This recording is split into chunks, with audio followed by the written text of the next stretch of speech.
everyone. Welcome to the debut episode of Unfiltered Perspectives. I'm Tara. I'm Kimberly. And I'm Leslie. So I am thrilled to be here with my wonderful co-hosts, Leslie and Kimberly. Today marks the beginning of an exciting adventure where we'll be diving into life's big questions with openness and authenticity.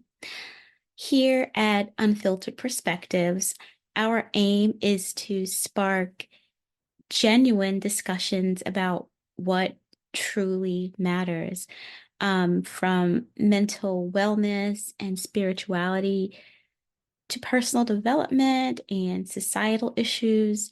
We are dedicated to offering, I think, I hope, fresh insights, diverse viewpoints, and practical advice just to help all of us really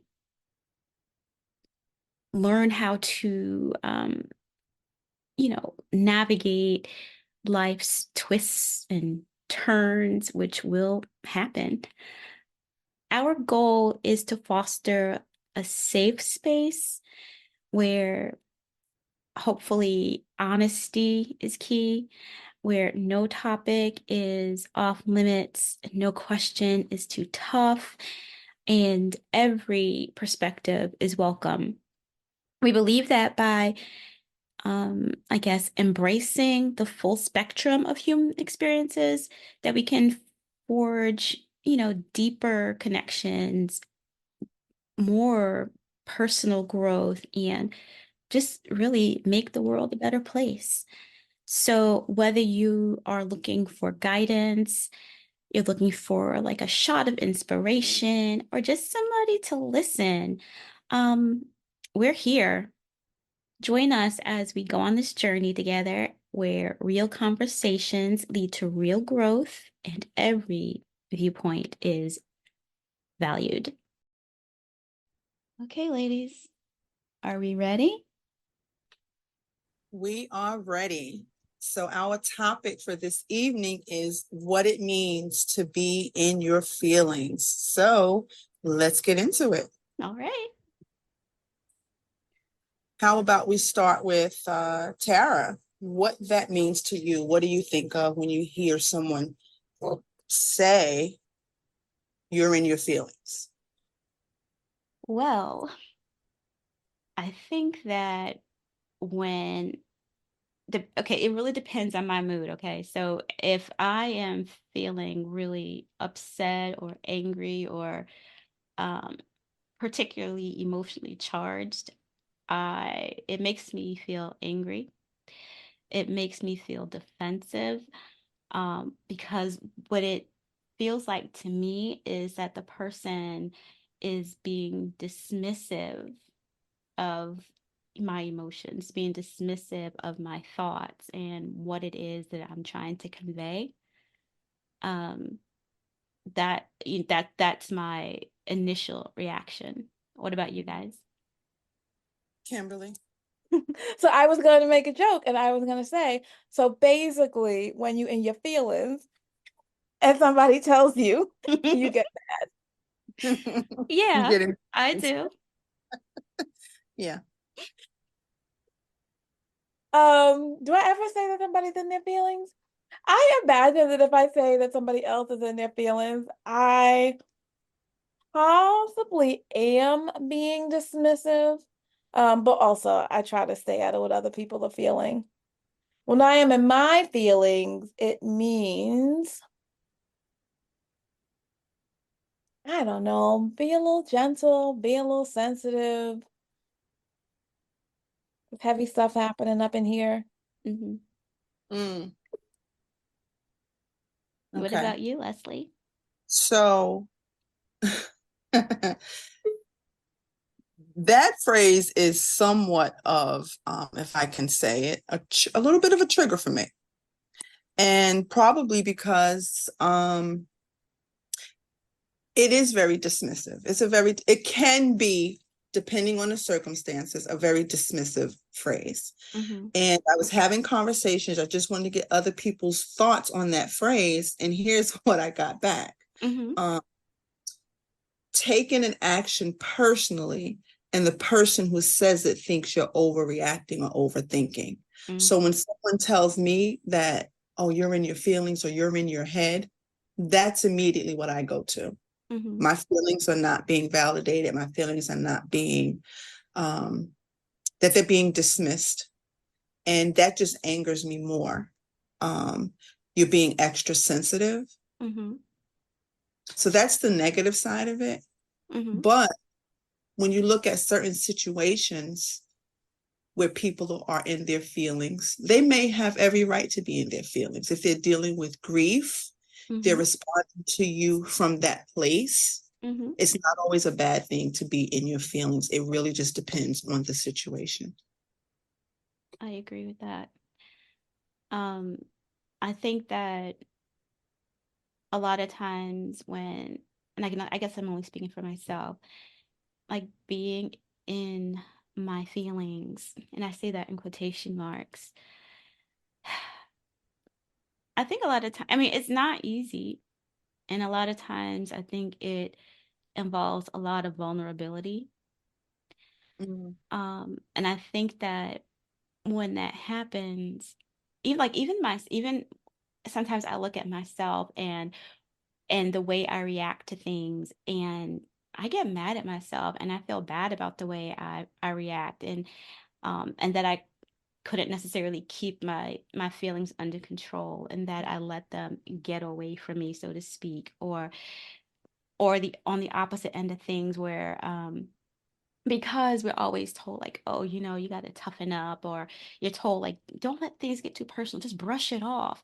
And so we tend to like suppress, I guess, what it is that we might normally want to express, and just by that nature of suppressing it makes me think of it as being in my feelings because I can't let them out. You know what I Right. mean? So I'm sitting in that. I was about to say you're stuck in your feelings. You're Mm-hmm. actually. Yeah, yeah, yeah. So it's not easy, and but when that happens, I also think that I know that I should exercise or have like some self-compassion in those moments, but that's not always the case, because a lot of times once, those feelings subside, or once I have a chance to think about it more, or whatever the case may be, I'm left feeling sometimes guilty. Mhm. Sometimes that maybe, I don't know. I take to heart a lot of times. I take to heart what it is that people say or how they describe me or my feelings. And so it does leave me feeling vulnerable, and maybe I could have handled things a different way, or maybe I was wrong to feel the way that I felt, or wrong to react the way that I reacted. We Mhm. can't really, I don't know. Kim, I saw that you wanted to say something. So are you saying it's difficult when you are in your feelings because you're holding them in, or difficult when you're not in your feelings Both. because when you like let your feelings out onto people? Well, actually, I think both ways. I'm kind of like in my feelings. In one stage of it, when I'm holding things in, I'm just holding things in and like being quiet, or harboring resentments, or harboring certain things that I'm not expressing.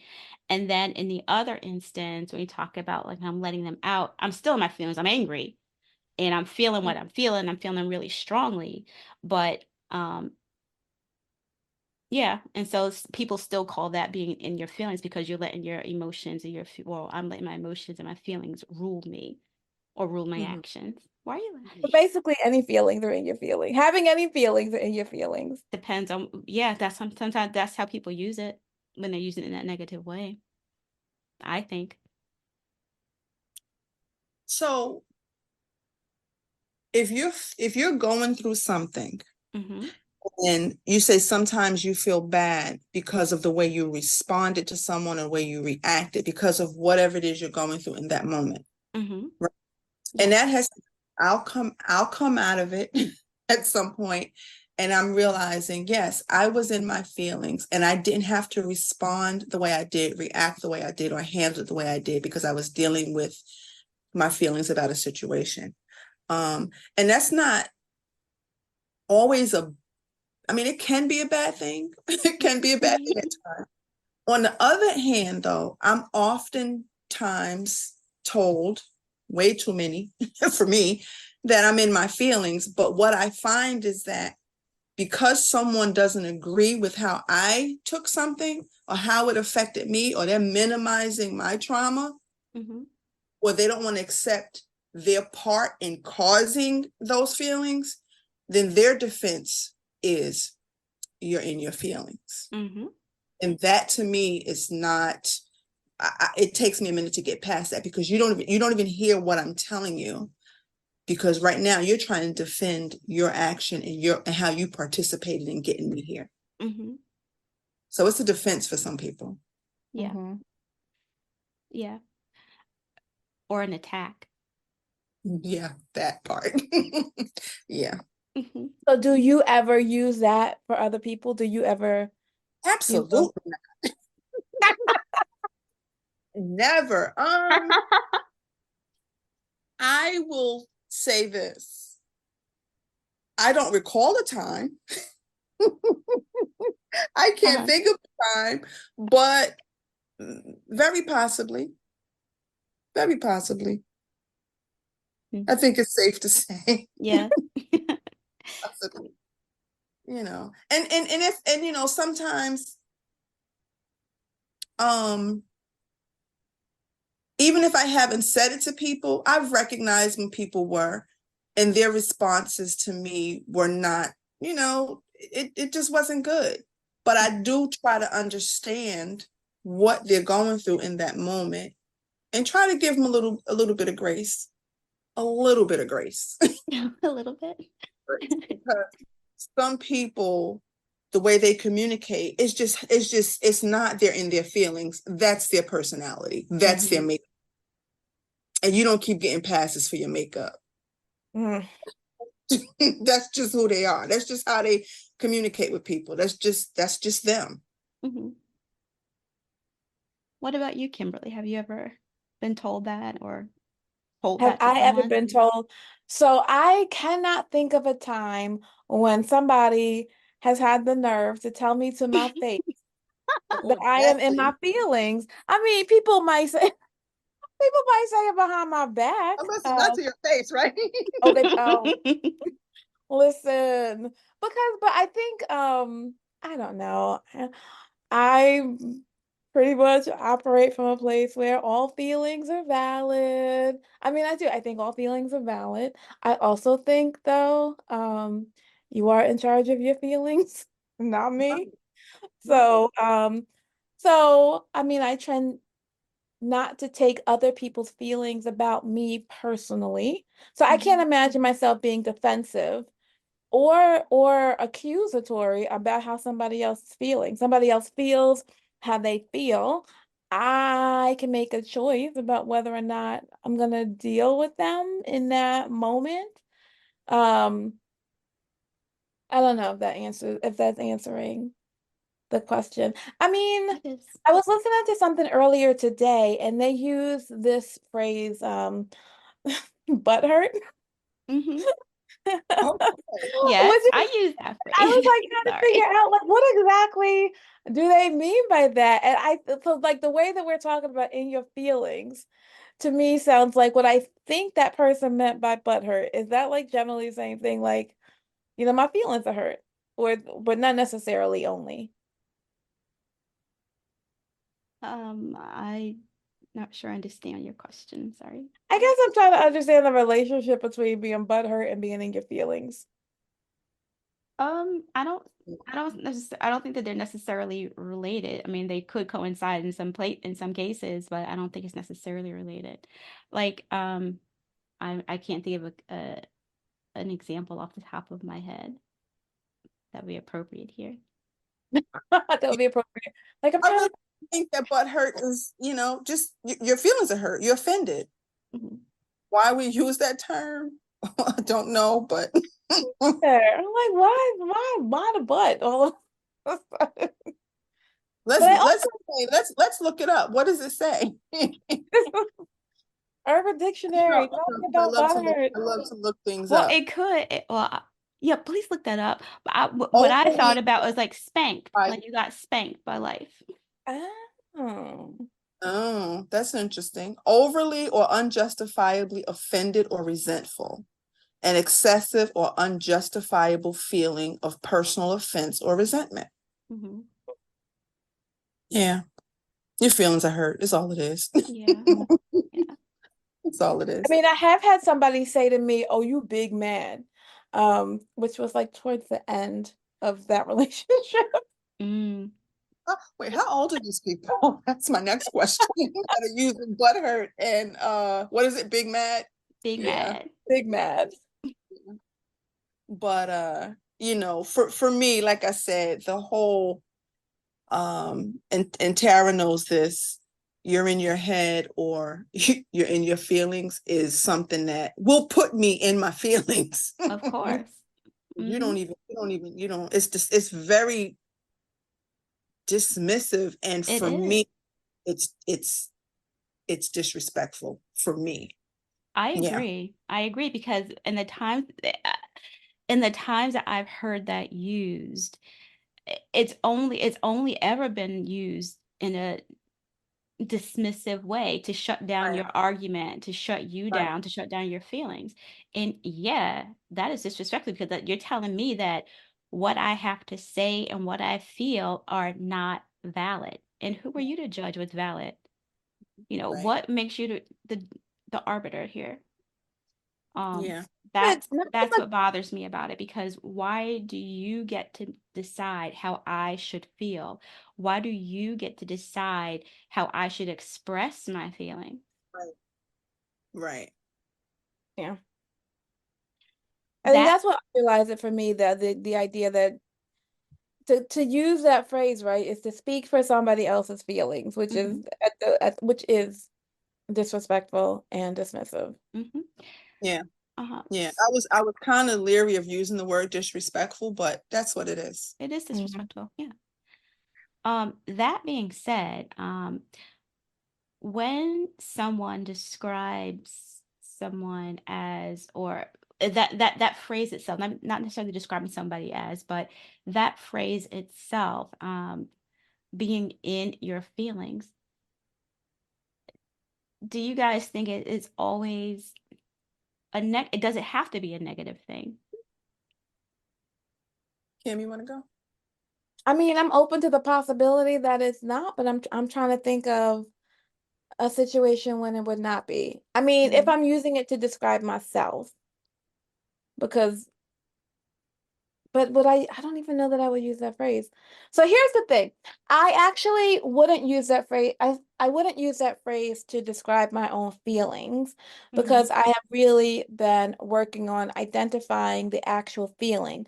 I'm gonna pull in another phrase. I remember a few years ago when young people started using this phrase, I feel some kind of way, Mm, which to me meant you have some kind of feeling that you can't even name. And I wish you would spend some time trying to figure out how to name your feelings mhm, because then you might be able to progress more with Mhm. that feeling. So I wouldn't say that I'm in my feelings. I would probably say I'm angry or I'm frustrated or I'm sad or I'm Mhm. disappointed. right. Mhm.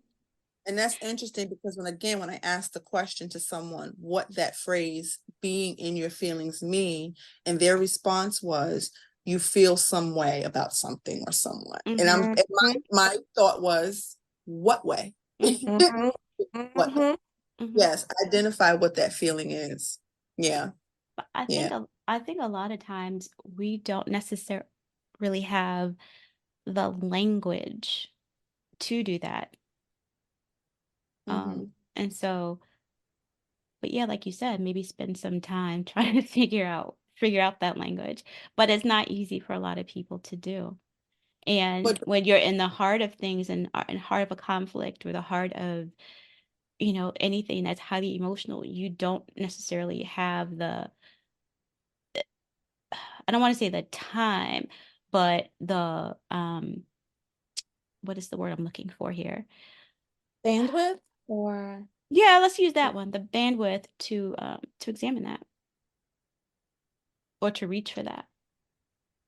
Do you think when you said people don't have the language, do you Mhm. really think it's just the language, or people just don't feel that they have the freedom Could be to both. express themselves, depending on who it is they're needing to communicate that to?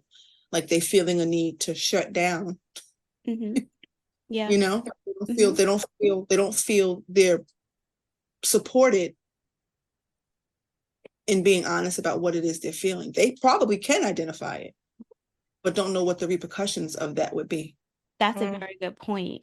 That when I was speaking that, I was thinking mostly of like children who Mhm. aren't necessarily always in touch with their emotions. But yes, adults too do experience that, and probably for the very reasons that you mentioned. Yeah. Hmm. well, so when you were saying,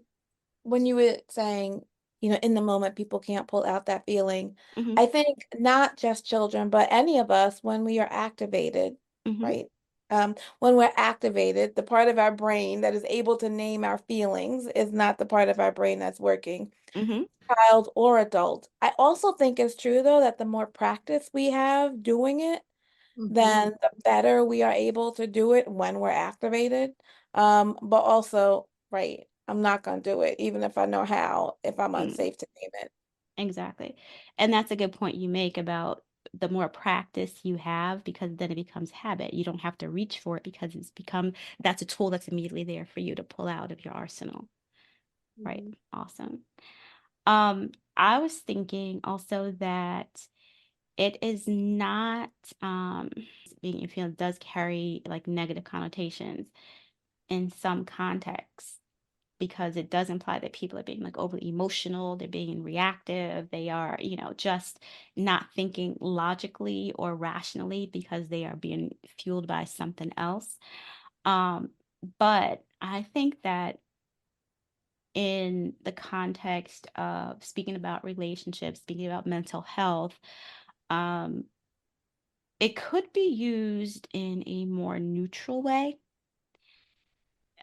maybe even a positive way, because it could also mean, and this is how you like flip the script, how you you kind of reclaim a phrase from negative to positive, um, just by it can mean like just simply like we said, acknowledging and what those emotions are, and just that self-awareness of what it is that you're feeling. You're getting in touch with your feelings, so in order to do that you're sitting in them, trying not necessarily sitting in them, that's not really the phrase I want to use, but Resting in your you feelings. are resting in your feelings, you become acquainted with them so that you know what it is that you are feeling.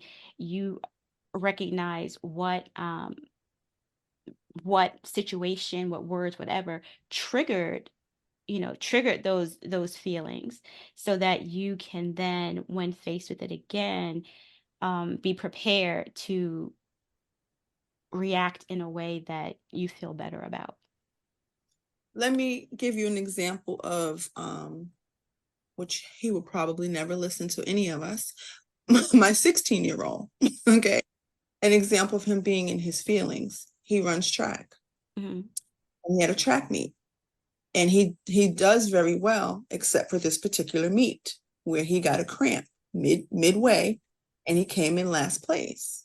Okay, that child was in his feelings. Okay, Oh. no one could have said anything to him to bring him out of it at that moment, no matter what we said, no matter how much we tried, because he was in his feelings, whatever they were, Hmm. disappointment, pain, whatever they were, he was in his feelings, and rightfully so. Hmm. I think he was allowed to be in that moment, and you let him.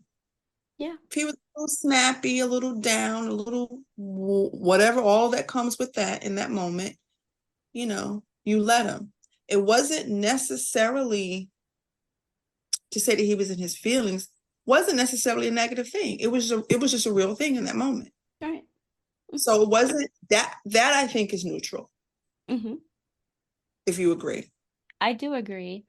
I I think so. agree with that, and I also think that, like, taken even further, it could be a positive because someone who is feeling, just feelings of, let's say, anger or hurt or whatever, if they are taking the time to explore what that is or to deal with what that is and not just sit in it forever, but to move past it, Right.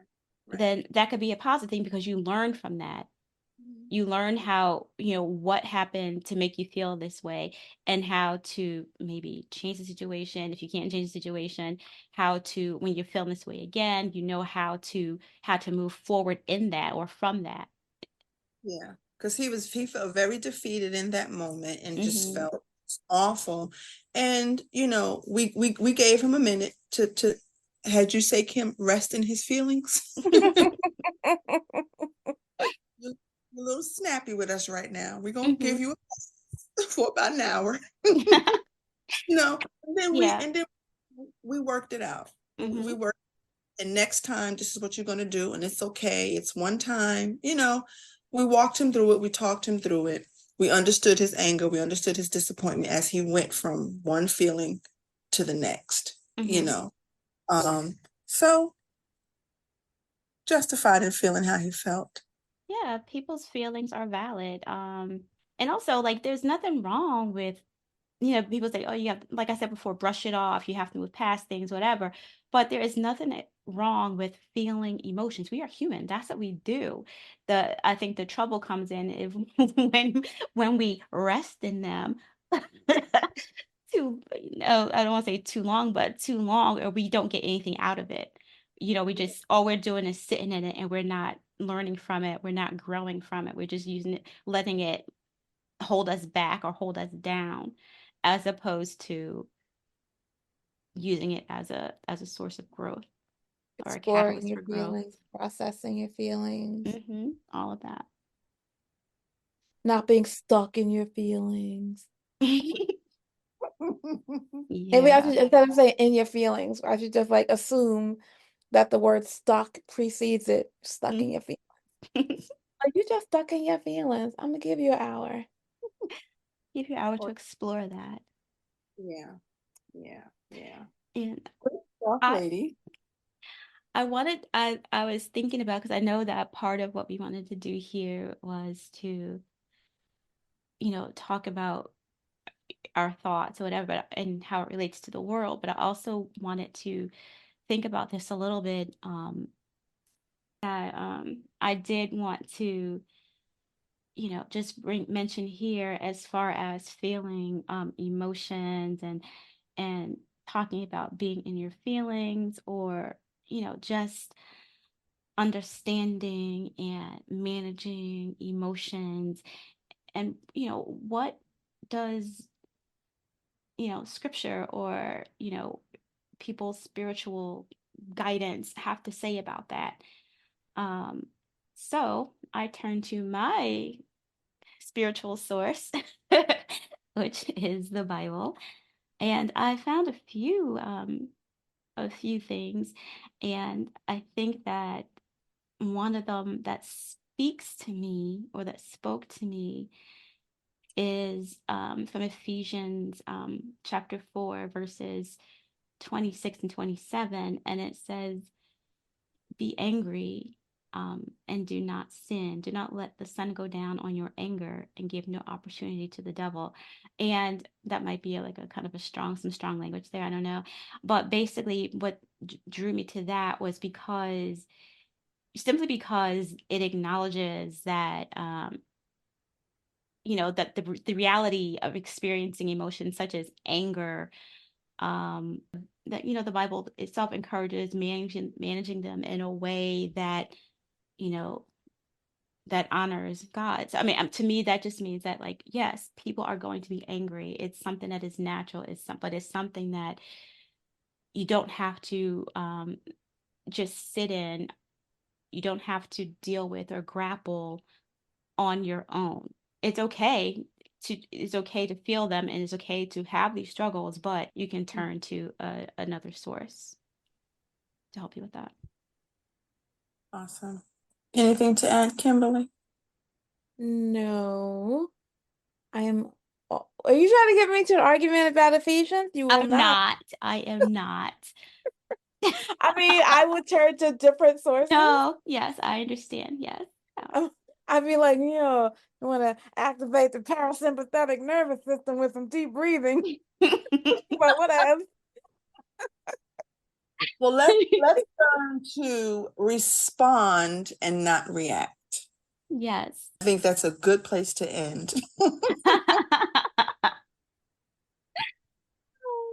Indeed. So,